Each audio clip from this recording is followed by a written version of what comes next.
Before we got into the whole investigation of the Pentagon structures around the world, there was a video that I was set to make for you guys that I kind of had to put on the back burner while we did that. And I wanted to get back to this so I don't forget about it. I've made the allegation that there is more than likely an active civilization under the ice in Antarctica. It would be a foreign concept to, I guess, modern man that this could occur. There was a great deal of knowledge lost over the centuries, over the millennia, and if they are who we believe them to be, they could be so far advanced that this would only be a minor inconvenience. They've probably had to adapt. The way they live, how they operate, could be completely foreign. The only analogy that I'll make to this is that prior to the invention of the car, which was around 1900, man got around basically the same way that man got around in the times of Jesus. Thousands and thousands of years, horses and carriages. And then some guy came along and said, well, we can create a carriage without a horse. It's going to run on corn oil. We're going to take all this corn, instead of eating it, we're going to distill it down into oil, and we're going to dump it into the machine. And then the machine's going to light up all these explosions. And at that time, that would have been grounds for being committed, making statements. Yet look at 120 years later where we're at. Now, this is what I wanted to show you.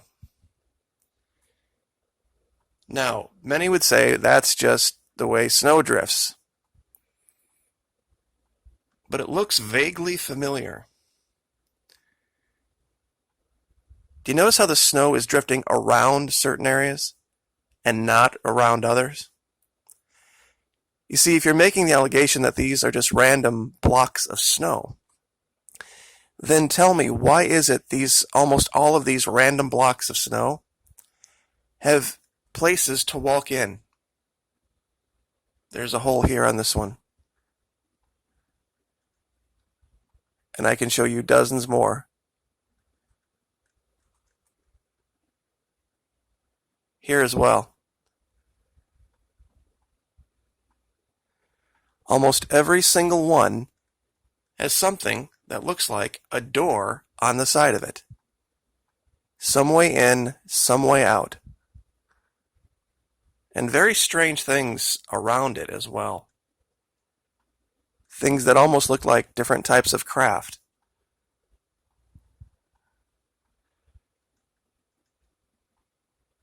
Here's another one. Why would snowdrifts just randomly create openings into them that a man could walk through? Here's another one. Here's another one.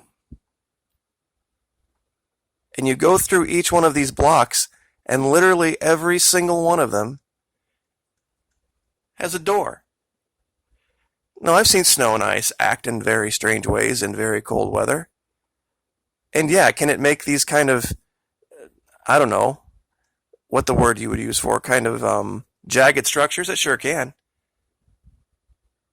But with paths and doors and walkways on literally every single one of them? See, this is the more mundane, not so exciting evidence of life. I mean, there's very few here that I can't show a doorway into. Some way to navigate in and out of. And as you pan out, it starts to make sense. I can show you 6 just in this picture. One here, one here, one here, one here, one here, another one here, maybe more.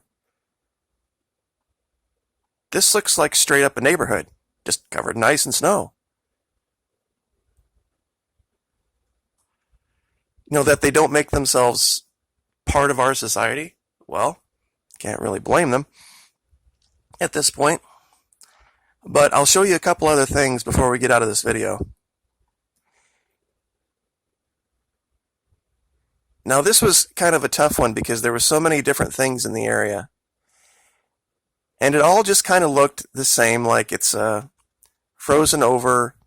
There's water, and for some reason the ice here is very clear, and you can see through it. But I noticed something, and tell me if you kind of see the same thing here. I'm just not sure if it's just not me. Does this right here not look like it could be a modern aircraft carrier? You've got the tower, you've got the launch platform, and this one here, and they look like they're grounded. I mean, look, they don't, I'm not making the allegation they're in use.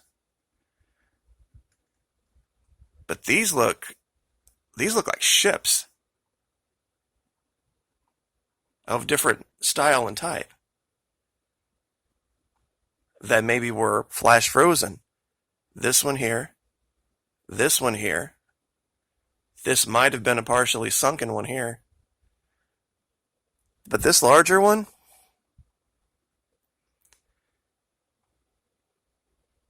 I mean, maybe they had the same idea we did at one time. I do know that there was an idea that was, pardon the pun, floated around in World War II about creating an aircraft platform literally out of ice that they could get these large chunks of ice and carve them away and somehow put propulsion systems on them and use them, for periods of time, of course, until they would they were going to mix the ice with sawdust or something like that and glue, and it got shot down. It was something that was floated around during World War II. But this looks like 4 very distinct ships in clearly a state of disrepair. But I don't know, what do you think? And right next to it, when you talk about the flash freezing and the things that could happen, now look at the shadow underneath, the part that's above the water, and then the other part back here.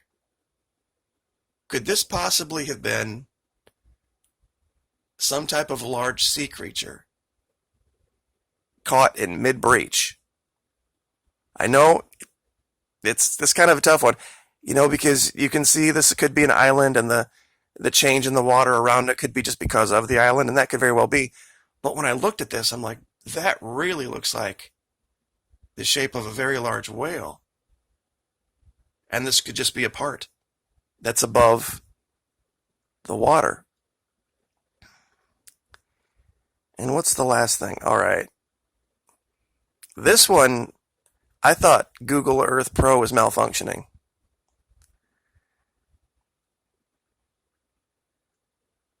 Because it doesn't allow you to draw polygon and get distance below sea level. Now this thing is a perfect triangle, but it's 5,000 feet below the surface of the water. Right now, you're looking at it from eye altitude negative 3,839 feet.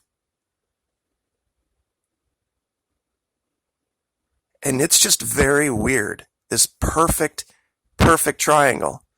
The only way you can kind of really draw, and let me see if I can show this to you. I'm going to pull out the ruler tool, and I'm going to select polygon to draw around it. Now it doesn't look like I'm drawing, does it? But the numbers are popping up. Now watch what happens when I zoom back out. You see, I did draw the polygon, but it's up here on the surface. And you see how it moves around in relation to it? It's about 1,300 feet around.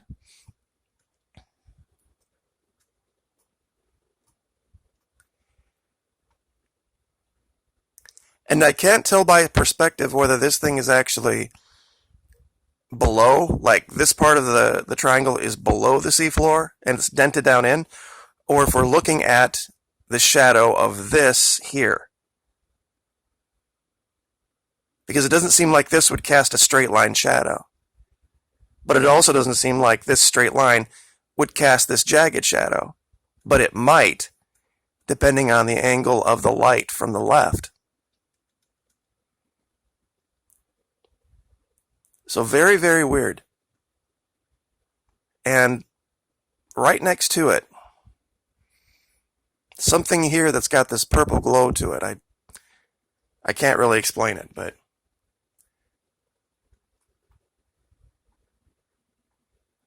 very close to it. This was from a long time ago.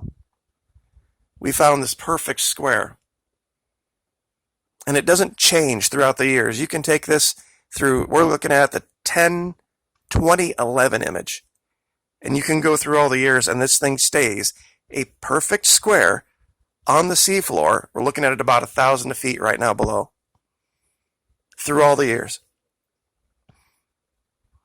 It kind of precludes it being an iceberg. So, anyway, that's sometimes the evidence of what we're looking for can be things just as boring as a simple doorway into a house. Or what might have been. And I guess I'll just leave that there. Like, share, subscribe.